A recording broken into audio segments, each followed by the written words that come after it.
Good evening, sports fans, and welcome to the All Balls Sports Show.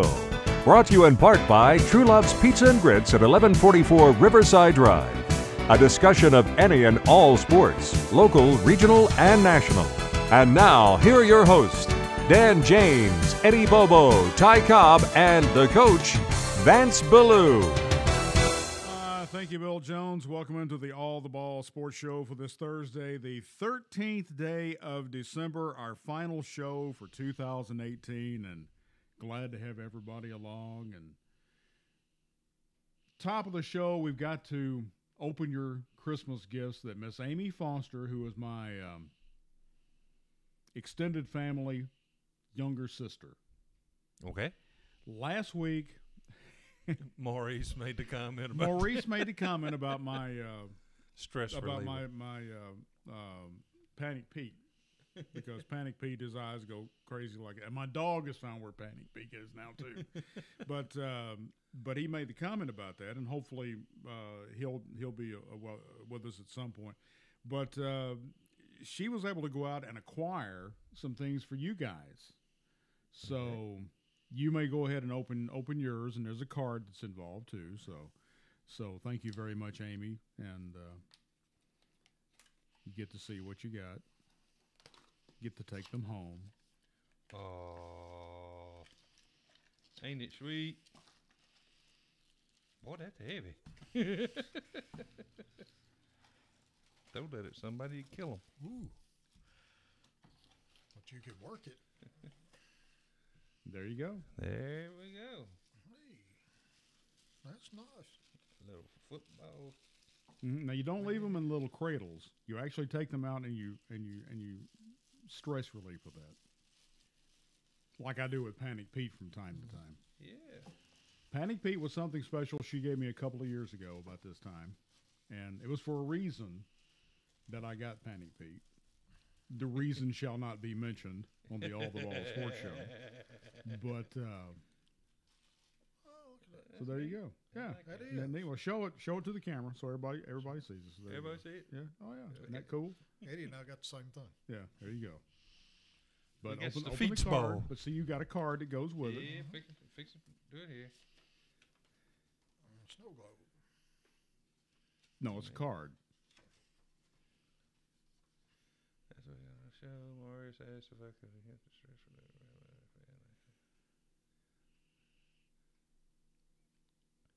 Well, that was very nice. sweet. Thank you, Amy Foster. Thank you. That is Very great. appreciative. Yeah, I guarantee you there will not be a bigger fan of the All the Ball Sports Show than Amy Foster. So thank you. Thank you. Appreciate Yes, ma'am. this is gonna Thank be you very handy. much.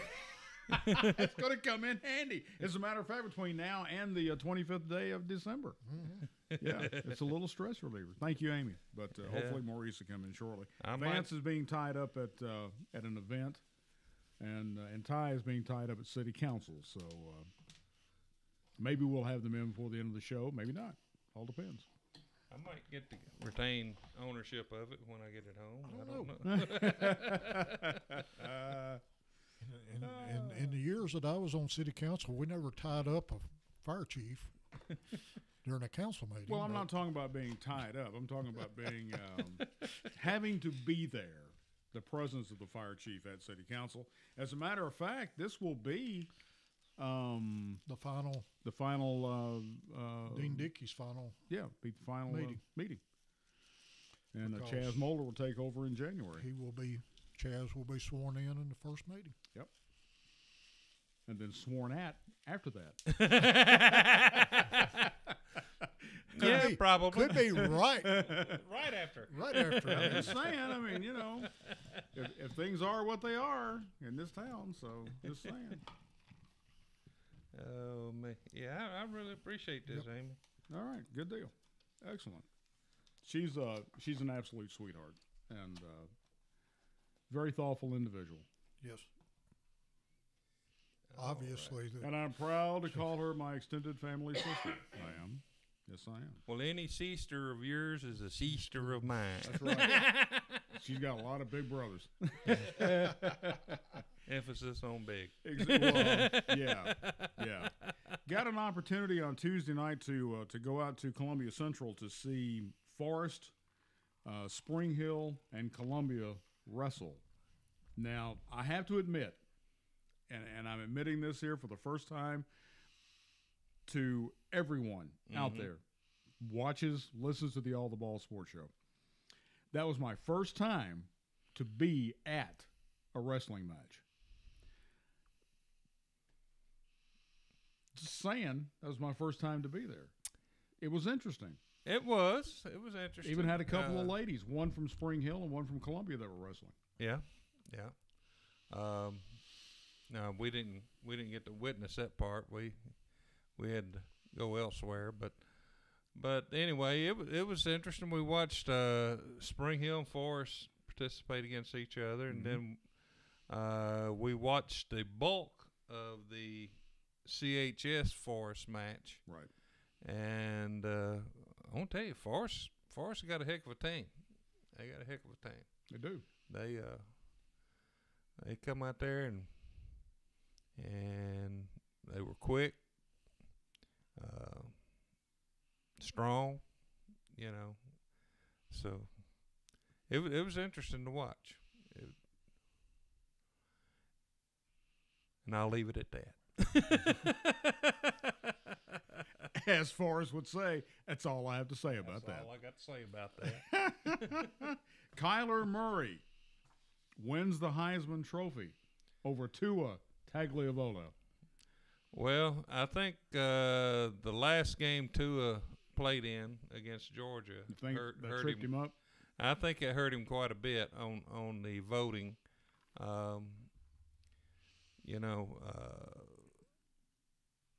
I thought Tua had a great year and everything. I thought for most of the year he was probably the front runner for sure. And it just goes to prove you never know how the committees are going to vote, and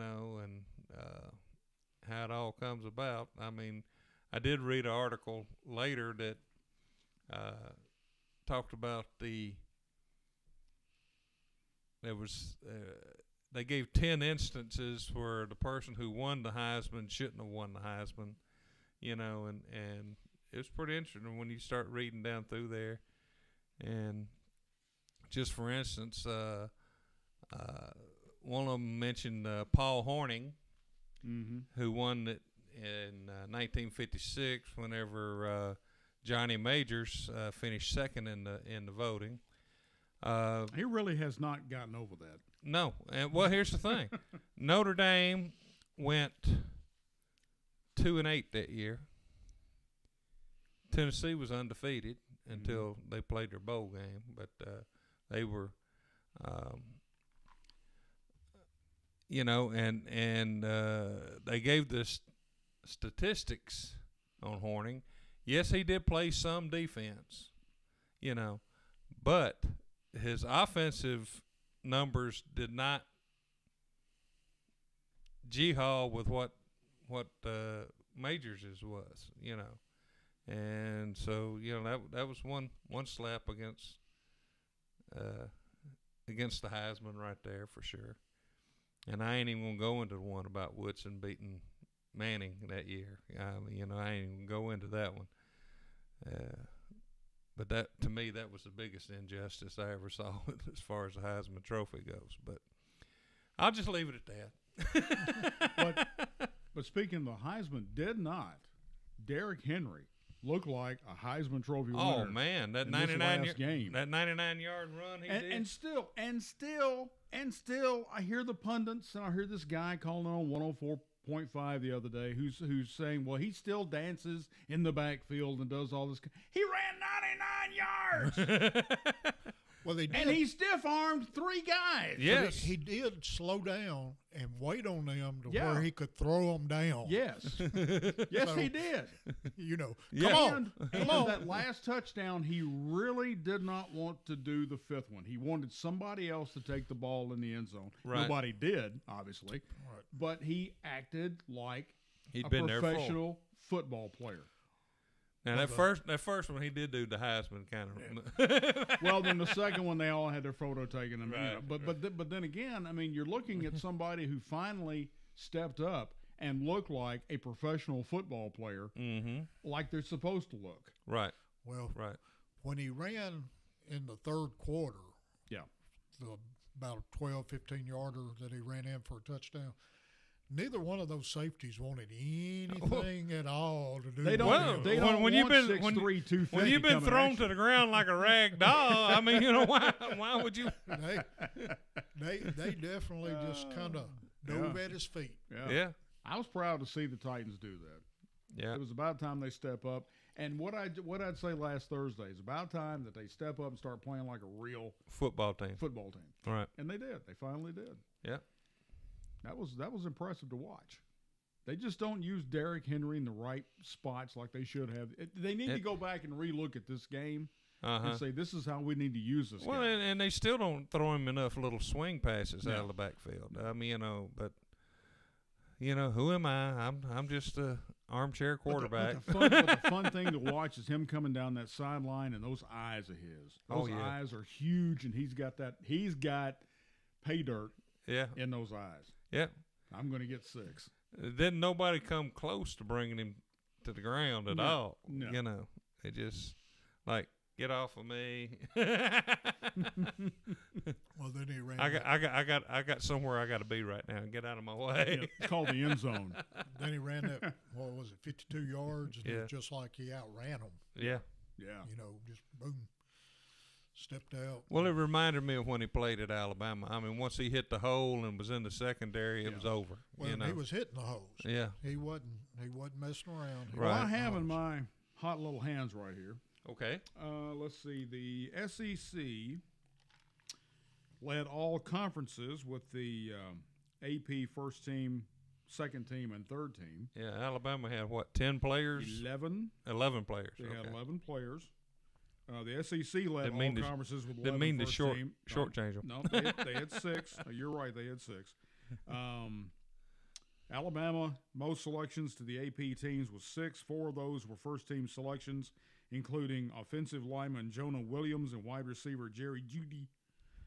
Clemson and Oklahoma. Oklahoma had 4 selections each with a combined 5 first-team picks. And I happen to have, in my hot little hands, those SEC players. All right. All right, first-team offense. Of course, quarterback was Kyler Murray Jr. from Oklahoma. Running back Jonathan Taylor, sophomore, Wisconsin. Running back Darrell Henderson Jr. of Memphis. Offensive tackle Jonah Williams Jr. from Alabama. Offensive tackle Mitch Hyatt Sr. from Clemson. Offensive guard Bo Benschwal Sr. from Wisconsin. Offensive guard Bunchy Stallings Sr. from Kentucky. Center Garrett Bradbury Sr. from North Carolina State. Tight end Jay Sternberger Jr., Texas A&M. Wide receiver Jerry Jeudy, sophomore from Alabama. Wide receiver Marquise Brown Jr. from Oklahoma.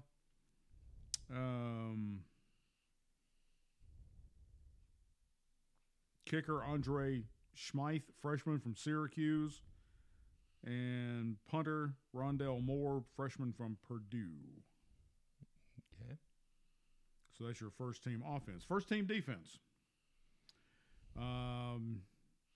Defensive end Ceylon Farrell Jr. from Clemson. Defensive end Sutton Smith Jr. from Northern Illinois. It's not Illinois. Do not ever say that in front of me. I will embarrass you wherever you are. There is no S in Illinois. It's Illinois. Sorry. Just gets under my skin a little bit. I'm not bitter. I'm just saying it just gets under my skin. Should it be Arkansas or Arkansas? Arkansas.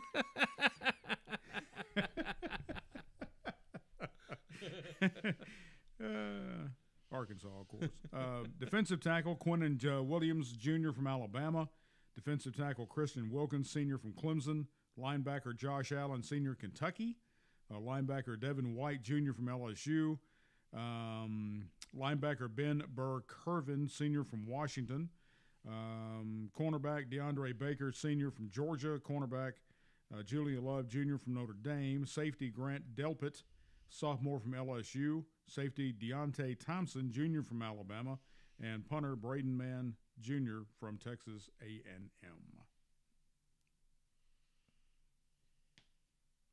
So there you go. All right. There's your first team offense and defense. I've got second team, third team if you want, but that's all right. I've got them. What do you think? Whatever you want to do, Dan.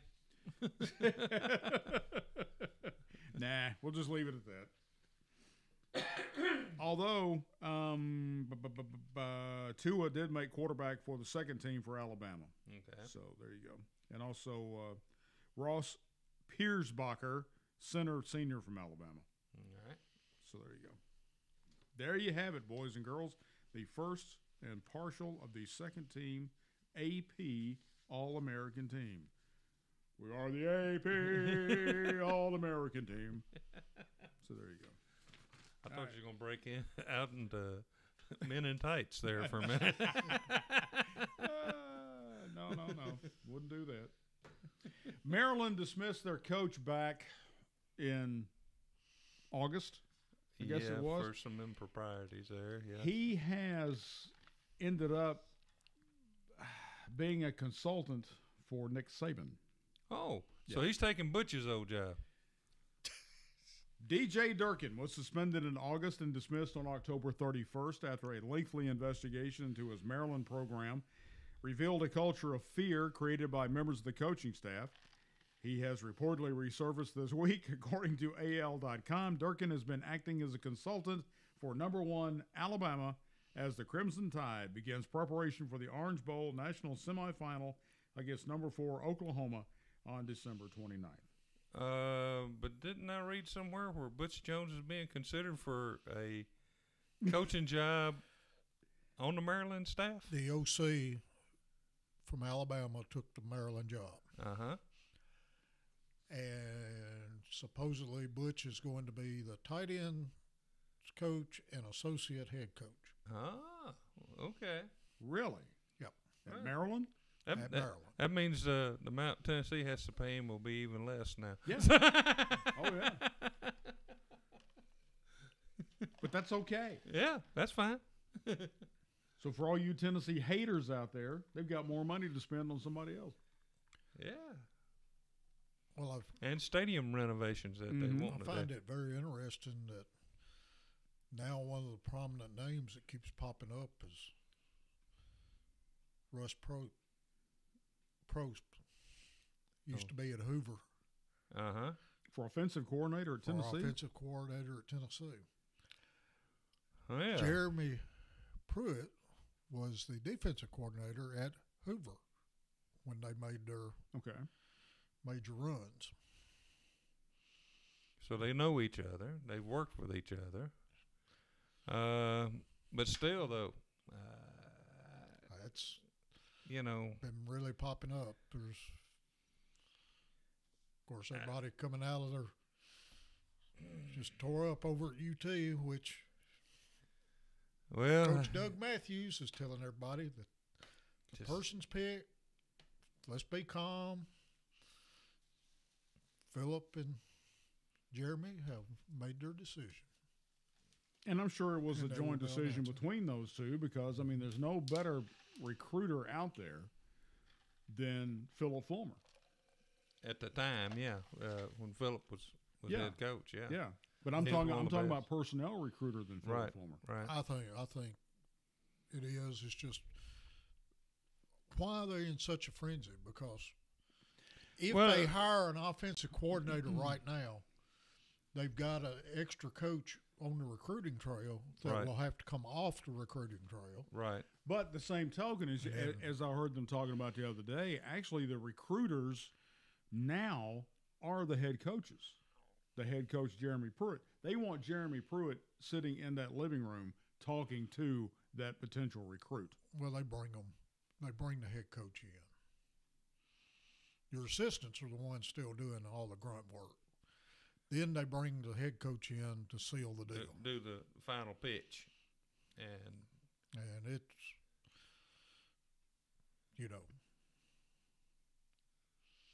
But then again, is this offensive coordinator going to come from and this was brought up the other day too, is it going to come from the ranks of professional football, since they're still in the midst of all that until the 1st of January? Well, like I said, there's been some names thrown out there. And like I said, now you got a high school, which they have gone nuts on whatever the Vol Nation or whatever it is. Yeah. Why do I want somebody that has to cut grass on Thursdays before the ball games, calling our offense and stuff? Well, they better figure out you get your players out of high school to play college. But anyway, there's have been some very successful coordinators and that have come out of high school. Most of them do come out of high school. So I mean, excited. Be calm. I mean, I have no problem with it. I just wonder whatever happened to T. Martin's name in the hat of any of this stuff. There's got to be a problem with T. Martin from his USC. days at USC. There's got to be something in there, because you would think that they would snap him up in a heartbeat if they could. Now, the word has always been that his wife has her profession is better suited in Los Angeles. I think she's an actress or something, or doing something, and that's one of the reasons he hadn't moved. He's kind of become a West Coast guy due to West Coast kind of guy. So, who knows? Oh, well. It's going to be interesting. I saw where Les Miles has recruited the number 1 JUCO quarterback to come to Kansas, where he's going to be. So, that's going to be interesting. Well, a lot of people talking about him, whether he can be successful, but he's a pretty darn good coach. Yeah. And I hope they got nice flavored grass on that stadium. No, he does like to savor the grass from wherever. Hope it's not artificial turf. Boy, it tastes like plastic. It's got little rubber pieces too. Yeah, might have a tough time pulling a piece out. Wait a minute, that thread's going all the way across the field. But there's one good thing about being at Kansas. You've only got one way to go, because you're at the bottom. You're at the bottom starting off, right? So, right, and but I just think he'll probably do well. A lot of people are talking smack about Mac Brown going to North Carolina. I mean, Mac's still got a lot of good football left in him. He hired the right people too. Right. I mean, a successful coach will tell you it's his staff has made him good. Right. So, made him successful. So, which is why, if the pick has been made at Tennessee, then the Vol Nation needs to just take a breath. And shut the heck up. And relax. Quit getting so excited. You'll get to know who it is soon enough. Right. When we want you to know. Yeah. Now, I do listen to Doug Matthews a lot. Yeah. Well, I really enjoy listening to Coach his Matthews insight. Is good. Yeah. Well, Tate Matthews is good too on Saturday morning. Yeah, on Saturday mornings. On the high school thing. They do a real good job. They do. Well, Vanderbilt hired their new athletic director out of the NBA. G League. They hired their athletic director under the cover of darkness. They didn't even have a press conference. They had to bring this guy in on a video conference. Yeah, to do it. Well, and then they released the information via social media instead of actual sit down and say welcome aboard and all that stuff. Yeah, it's Vanderbilt. Well, Vanderbilt. Yeah. So, anyway, but how serious? Well, we'll get into this just from what we know over the years. We've been there. We've seen it. how serious is Vanderbilt about their sports? I know baseball is probably one of their biggest draws. Well, basketball has always been a big thing at Vanderbilt, especially the men's program. Yeah, exactly. It got to where the women's program was pretty big there for a while. Now they're starting to regress. But football has been one of those where they may have, and they've been successful last few years. I'll give them that. But for a long while there, they were the whipping boys for everybody in the SEC. But how do you rank that success? I mean, do you rank that success by you've beaten Tennessee for 3 years? Well, not only Tennessee, they beat some other programs. What's the best record they've had in the last 5 years? Franklin was 10-2. Yeah, 10-3. Yeah. Okay. 2 years in a row. Yeah. So he's gone. Boom. Yeah, he went back to Penn State. So and then you brought in Derek Mason, and his first year was kind of it was wishy-washy. And then next couple of years, Bobby Johnson got the program turned around. Yeah. And McIntyre had some good years when he was there. Yep. Of course, you go back further than that, it was the pre-World War II. Yeah, they were. I'm not talking about that far. I'm talking about in recent history, where everybody now seems to be upgrading their stadiums. They seem to be upgrading their facilities. Yeah, you haven't heard anymore, right? And they have said that they need to upgrade that stadium. And I guess the question would be, can they? Because they're landlocked. Well, Vanderbilt.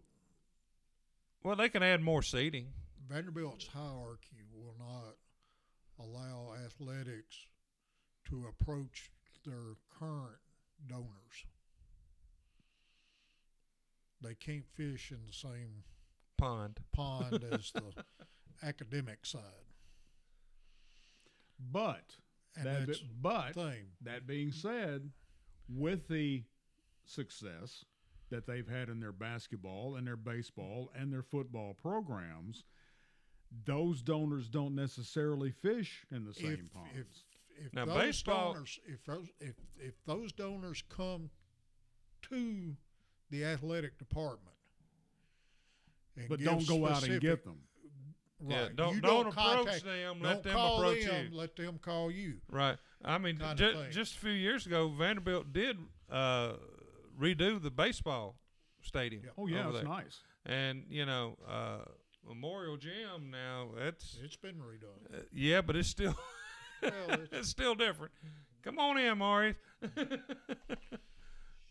And now, what minute you got? There's a spot for you here. Yeah, it's got your name on it. It's got your name on it. Oh, that's kind of scary. No, it's not. And you have a gift there. Yeah. But I mean, it's. Well, actually, here's a man who knows quite a bit about Vanderbilt. We're just sitting here talking about how serious they are about their sports at Vanderbilt, and that comparing to their stadium, their gymnasium, which has been compared to the worst in the world because by coaches, obviously, because they're up on a pedestal. And then you've got your baseball field, which has been done. They've done a great job. But how serious are they about Vanderbilt football? Well, first of all, you're going to have to get off Memorial Gym. I think it's one of the greatest. I think it's one of the greatest home court advantages in college basketball. I'm not saying I like Memorial Gym personally, but I think but all the other coaches it's harder to coach from end zone to end I think end line to end line. Is that the magic of Memorial Gym? I think it's got something to do with it, and part of it is in that. I think teams let it get in their heads as much as anything. I think Hugh Durham, when he was at Georgia, had the line, it's been attributed to him anyway. It was like he was watching his guys ride off into the sunset every time they went down the floor. But I like it, and I think anything that gives you an advantage, whether it's real or perceived. I mean, perception is reality. But what are you tearing up, Dan? He's tearing up his mind. But the only thing I'll say about Memorial Gym is if you're sitting in the, I guess second level maybe or first level all the way back, and you're under the overhang. Don't get excited and jump up and throw your hand up, or you're gonna. You speaking from experience? Oh yes. Oh, well, there you go. Yes. You forgot where you were. Yeah, right? I forgot that there was 6 feet of concrete up above my head, and I busted my knuckles all over it. But spring for some good tickets next time, Eddie. There you go. Hey, get closer to the floor. It's one of those deals we win at the last minute. I hear you. Miss Amy Foster brought you a Christmas gift. Well, I hate that I missed Miss Amy Foster. I'm sorry. Well, I'm late, she came earlier today because she's teaching or was teaching. Her students. Okay. And you can go ahead and open your card. Has everybody else opened? We've already opened over. Yeah. Oh, okay. Yeah. So this is my first Christmas gift. Well, because might be my last. because my only Christmas gift. Are you on that naughty list? Because dude, I live on that list. She was not going to let you have yours. No. Well, that's all right. I can. She was watching last week when she said, that ain't going to happen. Well, is she watching tonight? She will be. Oh, okay. Probably later on this evening. Okay. Dude. Yeah. Open it up. See, here's the thing. My mom used to get on me about tearing stuff Just up. rip the box yeah, open. Yeah, that's what I'm trying not to do. Jeez, though. Pete. See? There you go. Hey. If you understood who you were dealing with, you'd realize just how serious that yay really is. Wow. Now you can take it out of the package. You got a little stand that it goes on. Yeah, we'll stand it's awfully heavy in there. Yeah. That's cool. What did y'all get? We got feet ball. Y'all got feet ball. Okay. All right. Cool. And I knew what a baseball fan you are. Yeah. That's Thanks, Amy. I appreciate it. This is really nice. Look at you. There's at least one person in this town that likes me. We're kind of fond of you. Hey, wait a minute. I appreciate it. Y'all don't count, though. Yeah. Oh, well, we knew that already. Y'all don't count. Yeah, we found that out being around several coaches here lately. But anyway, with that being said, yeah, Amy, I appreciate this. This is really sweet, and it'll definitely come in handy. Well, down at 1115 South Main. What I like about this most, it shows that we're appreciated, and for that, Amy, thank you. Yeah. But it'll come in a little bit more handy now than it would have a few days ago. Actually, we're breaking news here. I was half of a sports department. Now I'm 100% of a sports department. Taylor Hodges is gone. Taylor Hodges' last day was about 30 minutes ago. Taylor is going to become sports information director over at Freed Hardeman over in Henderson, which is his hometown. Okay. And his dad, Chris, is the golf coach over there, and he had an opportunity to go over there and do that, and so clearly wish him the best. I mean, you can't fault a guy for an opportunity to go home. There's never a good time to do something like this, and so this was the time. And well, I guess it's time for me to step up and help him. Hey, don't say it if you don't mean it. I'll slap, well, at least I'll they slap have a pen and a notepad in your hand as quick as anybody You know else. how bad I am with statistics. I mean, I'm horrible with statistics. At least now they also have spell check now, Dan. There you go. We can you can dictate to copy. I mean, we can work something out. No. I'm gonna leave my comments to myself. Yes. Sometimes that's best, big boy. Yes, you're right. Yes, but I say all that to say this: the stress ball will come in handy. Well, Amy saw a need, and the fact that she did want my. She was afraid yours was going to walk out of here. and I told her, I said, I'm she knows me, huh? Well, and I told her, I said, I'm amazed that he hadn't seen it before, but you've got the Truelove Pizza logo and all that. where you normally sit, so you wouldn't have seen him. Cool. And I think the Russian hat. The Russian hat's what got him. I think that's what got Is that what got it? I believe so. A little mic cover. Yeah. That's cool. Little wind cover there. Yeah. It's either Russian or it might be one of them British. It hats. could be one of those Chechen rebels. Okay, then. Chechen rebels, bunch of wussies. You remind me of Boris and Natasha from the Bullwinkle. Moose and Squirrel. Yeah. Moose and Squirrel. Yeah. So what else have I missed here? Oh, we just been Spitballing. We just been jabber-jawing. Yeah, we just been jabber-jawing. You know, the information came out of Knoxville about Prost being in the running for and then you got everybody's all upset because the Vol Nation is upset. And basically, what Chip was saying is that Coach Matthews, if he's already said the choice has been made, so everyone at Vol Nation just needs to chill out. Take a deep breath. Yeah, well, getting everybody at Vol Nation to chill out is a lot easier said than done, for one thing. Yeah. For another, especially when you got Jim Bob over there. That's well, I think if they're chilling out at all right now, it's kind of the calm before the storm, because I'm just not sure how excited Vol Nation is going to be about a high school head coach coming in to be offensive coordinator for your Southeastern Conference. But let me ask you this: how come it is a high school and has not already been announced? Because all the high school stuff is done. You know, that's what gets me. I mean, I don't know. I think he was playing though in the Georgia State Championship last night. So it didn't happen until last night, right? Which they lost, for what that's worth. But you know, I don't know if it's Rush. I don't know if it's Freddie Kitchens up at Cleveland. But if it is, I don't think they're going to be able to hold it for another 3 weeks while the Cleveland Browns finish up their season. You know, I don't know. I think there's a good chance that they don't have somebody yet. And go ahead. Go ahead.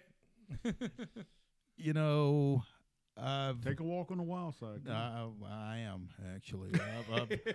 I've been doing this in this area for 33 years. And everybody that thinks they know something doesn't necessarily know something, regardless of who they are. And I'll leave that there. And a lot of times there's more disinformation than there is actual information. All of the above. The great thing I like about Maurice is that he knows more than he lets on. He does not spill the beans. Here's my thing. He holds it close to his chest. Here's my thing. You know, I do believe to some degree in the, you know, better to be quiet and be thought a fool than to open your mouth and remove all doubt. But also, I just know that. Wait a minute. Hang on a second. Write that down. Write that one down. That's words of wisdom. Because I know it's never been said before. But, yeah, I think, one, you don't have to say everything you know. Yeah. Two, I had an English teacher who once told me an empty wagon makes the most noise. Yep. And she was talking to me when she said it. But, you know, there's a lot of people that go around saying a lot of stuff, and some of them actually know what they're talking about. Here's another one. Never deal your ace card. No, you got to hold something back. You do. Well, what about Kenny Rogers, the gambler? Landing at Liberty. You know, say what now? There's some kind Hugh of Freeze. Oh, landing at Liberty. There's some kind of irony to all that. It got to be. I mean, did he find God? He's a head coach. I know, but did he find God? But you know, when you look at God found him. People find God. I mean, I'm not going to get into that. Man, that's between him and his God. You know, whatever went on, whatever's going on, that's between him and him. But Hugh Freeze is the football coach over there now. Ian McCall is the athletic director at Liberty. He was the athletic director at Baylor when everything blew up out there. Right. So apparently either image is nothing or they are really a community of second chances. Now pick one. I'll go with the second one. There you go. There you go. You know, and I understand that. You know, Hugh Freeze was going to coach somewhere. Well, everybody deserves a second chance. But you don't have to be the one to give it to him. That's true. That's true. Because you'll go on record from then on being the one who gave it to him. Yeah, right, wrong, or otherwise. Right. And here's the thing. You know, maybe Hugh Freeze goes forth and sins no more. Yeah. Maybe he doesn't. Yeah. Yeah. And do you want to be the guy who gave him that second chance at Liberty when it's, you know, deja vu all over again? I intentionally did that too. Well, I've heard Deja that vu. Yeah. All over again. I've heard that phrase before. Yes. Oh, I just got it. Deja vu. Gotcha. All Yeah, over you did. again. Yes, you did. You sure did. But, it'll be interesting. I think they are ready to. Well, I mean, they're taking football seriously hasn't over Kentucky there. done the same thing with their head basketball coach? I don't think John Calipari's ever had those type allegations. He's had some Well, stuff. now go wrong. he was in trouble with the NCAA before. Well, there's trouble with the NCAA, and there's trouble at home. Yeah. Yeah. And you know, if I'm Liberty, I think I'd be a little bit more concerned with the latter as far as Hugh Freeze goes. You can explain things to the NCAA. You can't necessarily explain those things at home. No. Well, that's true too. So there you go. You can try to explain those things. No, at you home. can't. I said try. You're not going to succeed. That's what I'm saying. Yeah. Don't work around my house. Because you're going to get the hell no. No. At the very least, yeah. But I think Liberty's trying to be serious about football. I mean, they brought Turner Gill in there, who had been at Kansas, who's had some success. You know, obviously they're stepping up with the big boys, and they're kind of doing what big boys do to some degree. Well, let's revisit Vanderbilt for just a second. Mm-hmm. How do you get away in this modern time, if you will, of announcing your new athletic director via a social media and teleconference without bringing this individual to Vanderbilt, at least for a couple of hours? At least fly them in by private charter. Here's the deal. In the aftermath of that, apparently Malcolm Turner was in town. Really? On the day of the announcement? On the day of the teleconference. Really? Wherever he was teleconferencing from what I understand, was somewhere in Nashville. The roof of the 505 building. Hey.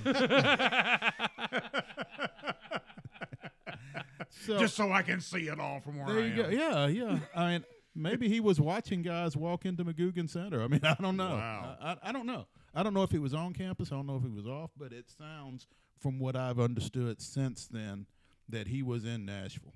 But why would you do that? I don't know. Why does Vanderbilt do a lot of the things they do? That was my question to start with. Yeah. And you said, don't get on me about I said don't get on Memorial Gym. I like Memorial Gym. I think it's great. But, you know, they, as an... Get out your stress ball. Come on. Opening this thing stressed. That's where the stress is. I thought he was going to throw the box and all there for a minute. Yeah, I did too. No, when I picked it up and realized how heavy it was, that was the thing that set me there. That's what I did. Ooh, that's got some weight to it. That's got some, exactly. But no, I mean, they have a way of making things harder than they have to be. Haven't they always done it that way, though? Yeah. You know, to be such an institution of higher learning and I mean, to go back to the feud that Vanderbilt athletics has had with George Plaster over all these years. And that feud went on for several years. But you got to realize how many it times takes has two George? to tango Well, I on that understand one. that. How many times has George been fired by Vanderbilt? I don't know. It's But three even, at least. Even going back, I mean, right after I got to the Tennessean in 1990, after 3 years at the Review Appeal in Franklin, my first fall at the Tennessean was Watson Brown's last fall as Vanderbilt coach, and it just no pun intended. Right. And it just it just seemed like they really mishandled that whole deal. I mean, bringing DiNardo onto campus the week before they fired Watson, and this guy's an alumnus, and I always thought, if this is how you treat one of your people, right? What are you going to do to somebody who doesn't mean anything to you? And so, does it go back to them not knowing how to treat people, or not caring how to treat people? Ignorance and apathy, huh? I don't know, and I don't care. I don't know. It's a great question, and again, that was in 1990 when that happened. So we're talking about almost 30 years, and it probably goes back farther than that. But that was my first up close, professional view of it. And that type thing continues to go on in some way, shape, or form over there, and it's almost institutional. It seems well, like. it's more like they're running it more like a business. Well, it is. It is a business. It is, but there's a way of treating people. There is a way of treating people. You're right, and they, with rare exception, don't seem to figure it out. Yeah. So, it's an interesting conversation. It really is. Probably best had with adult beverages. Do you still have contacts with Vanderbilt? Not a whole lot. I mean, there are still some people down there in and around the program that I talk to from time to time. Not as often as I did. Again, I was fortunate enough to cover Vanderbilt for,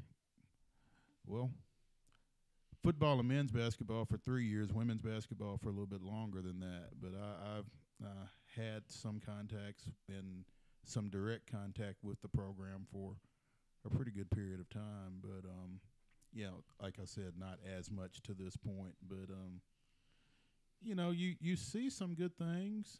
Obviously, what Tim Corbin's been able to do with baseball over an extended period of time. And you heard his name mentioned in connection with the athletic director's position for quite some time before David Williams finally announced his retirement, and afterwards as well. And, I was really glad to see that they didn't do that, because he's the best thing they've got going down there. But David Williams stayed on for a whole lot longer than he wanted to. And it's still there. I think he's staying. He's Malcolm staying Turner's until Malcolm actually comes on campus to take the job. His first, I think, Turner is supposed to begin on February 1st, and actually, I believe David is going to continue teaching, doing some sports law or something like that. He's just not going to be the AD, but he's still going to be around, and I'm sure he's still going to be a resource to Malcolm Turner in that position. So, good dude. Very eclectic, David Williams is. He's anybody that's ever spoken of him has spoken of him very highly. Well, I tell you, I really enjoyed when they were showing the senior day there at Vanderbilt football game, and then later after the game was actually going on, and the cameraman kept following A.D. Williams, and he basically was telling him, it's not about me. It's about them, And that's what he's tried to make it about, I think, throughout his tenure in that position. And I think that the athletes and the people around him have really appreciated him for that. Right. I don't know that you can find an athlete. Well, you can probably find a couple, but for the most part, you won't find too many athletes at Vanderbilt that have had anything bad to say about their experience with him. So, good dude. It's a good thing. Yeah. Something happened in Australia today. Uh-oh. Barrier Reef? Down under, huh? While playing the par fifth ninth at the Australian PGA Championship on Thursday, which I'm to assume was probably yesterday, our time, John Sinden got a surprise. It was not a surprise he wanted to get either. Sendon's driver shaft broke in the middle of his swing, and he missed the ball altogether. Ooh. He missed the ball altogether. No, I'm sorry. That's an old airplane joke. Yeah. A gigantic whiff. And there's a video that goes along with it, which we unfortunately cannot show. He went on to bogey that hole and shot an even par 72, good for T61 after 18 holes of play at the Rackville Royal Pines Resort on the Gold Coast in Australia. He says, well, the actual club broke in the handle coming down into the impact area. So, it just happens. No, it doesn't. No, It doesn't just happen. not to a professional. I mean, I saw a guy snap an iron like that. I mean, it was old, and he was in his back coming through, and before he made impact, it just went I saw a pinwheeling guy off. snap an iron, too, right over the top of the ball washer. No, yours was intentional. Mine was purely unintentional. I saw several people throwing iron. Yeah, there's been several end up out in Little Bigby Creek out there, too. But you just don't expect that at that level of play Yeah. and the equipment that you're dealing with and that kind of thing. I'm sure, thinking, if it just happens, then how come you just got a story on it from Australia? Yeah. It's I guess it's good that they didn't name who makes his clubs. And I'm not going to either. Just let it go. Yeah, there you go. Come There on, you go. Elsa. Got to let it go. I never took you for the frozen type. Went to a frozen birthday party last Sunday. Okay. That was sweet of you. Right next door to us, young lady had a birthday, and there was a lot of Elsa and whatever the other one is. Anna. Yeah, Anna and Elsa. Oh, okay. That's right. All right, I'll take your word for Yeah, it. frozen stuff. I wouldn't know. Chip's got his army sweatshirt on. He over does. here. Yes, he does. His youngster was here last week. Yeah, he was. I'm assuming you all watched the game Saturday. We did. Were you happy with the outcome? Yep. How They much? won. How much did y'all pay Navy to keep Zach Abey in the ball game? That's what I want to know. How do you go away from a kid that gained 280 something yards the year before, and you don't and he give can't him get the ball? Stupid. Well, kind of the same way is why do you go with a fake punt Yeah. and Yeah. in got a long way a to championship game? Turn the tide, so to speak. Turned the tide. Turn But the it was- tide. Look at you. And Thank turn the you. tide on is what it does. Typical. All right, look, we You got know, 'cause it doesn't matter what the record is. It's going to be a dogfight, and you're going to be in a fight. It all was a day great long. ball game. I Yeah. enjoyed it. I just think Well- Navy could have done some things differently. Did you like the coin toss? Uh-oh. It's supposed to be a Uh-oh. flip. Uh-oh. Mm-mm. He throws it up just flat and lets it come down. Let it go. Elsa. I got 7 minutes left, and I want to do this. This is our last show for 2018 because we're going to break for the holidays and come back in January. And I want to go around the room here. Mhm. Very small room it is.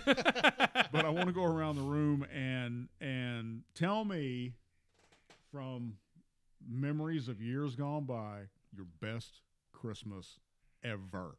Oh, God.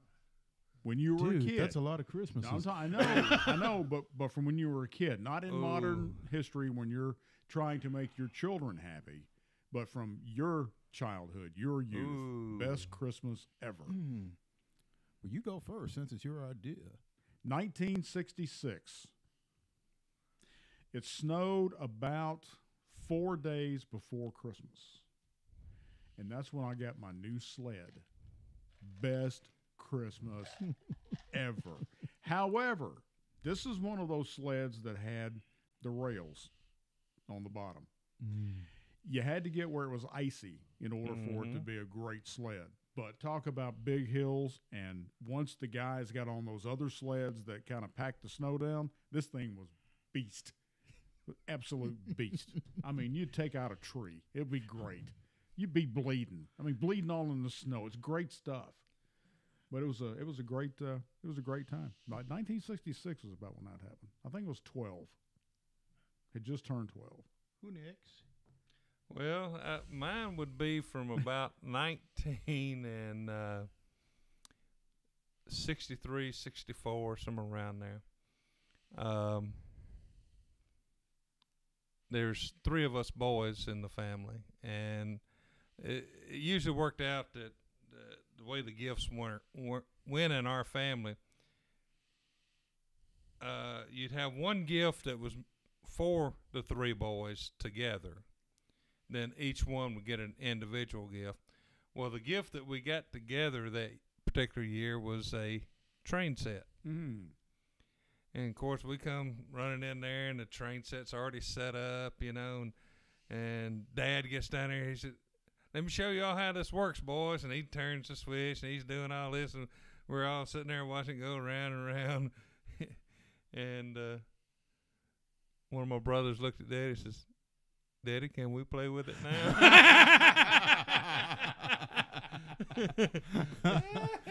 I mean, and that was a great year. I mean, but I think we did hurt Daddy's feelings when we did that.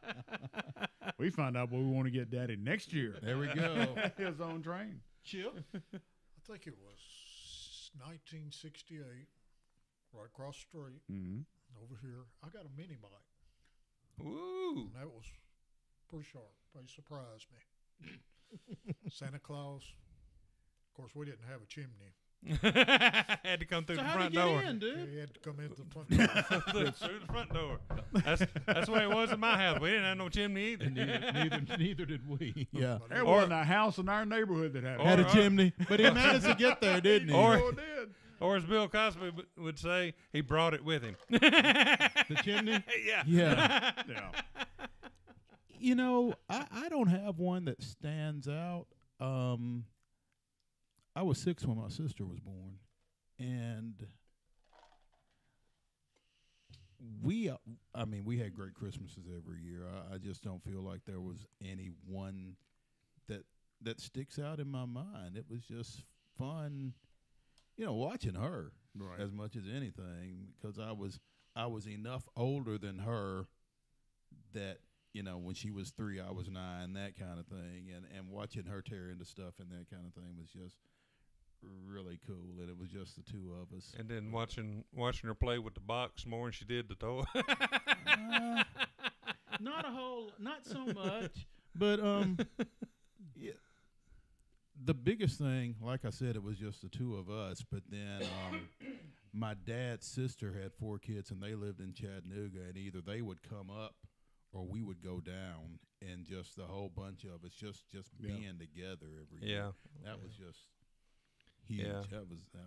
That was a lot of fun thinking about The it. one thing that does stick out, and I do remember it, is the fact that I don't know where my dad got the trees, but every tree every year was always a live tree. But I swear in my memory they looked like Charlie Brown trees. I swear he put Put the ornament on it and it folds over. No, it would have great lights on it, and it would have great bulbs and everything, but it always, you could always see the window behind the tree. Yeah. You can see through the tree, You huh? can see through the tree. Well, See, we never had a live I was tree expecting, growing up. like in the Griswolds, it just the squirrel comes out. Back in the early days, mom had, and she picked this tree out herself. Remember the old aluminum? Oh yeah, Silver- yeah, buddy. Those you silver know, ones, the hey, silver one, yeah. those- And you had the rotating light with the Yeah. different colors. absolutely. And every year we'd say, "Mom, can we get a live tree? Can we get?" Nope. We're gonna, Too many needles. And then several years later, after we finally got rid of the silver tree And the rotating light. and rotating light, my wife and I was in Franklin, and we were going to several of the antique shops. And we walk in, and I round a corner, and there is an aluminum Christmas tree with the light. And I look, and then I take the price tag, and I turn it around, and I went, "Holy crap!" Yeah. Oh yeah. You want that for this? And somebody paid it. Yeah. Yep. Yeah, nostalgia, man. It just. I want to thank Truelove's Pizza and Grits for being our sponsor for 2018 and moving into 2019. And I want to thank you guys for coming in and always being here to have a good time. I want to thank Amy again. Yes. Thank you, Amy. Did not It will come expect in this. handy. Oh, like I told you. next few days really gonna come in handy. There is huh? definitely Yeah, a they spot will. for this on the desk down at the office. So yeah. Well, all right, we are out of here for the All the Ball Sports Show for Maurice and for Chip and for Eddie and me. We wish you all a very Merry Christmas and a very happy 2019. We're out of here.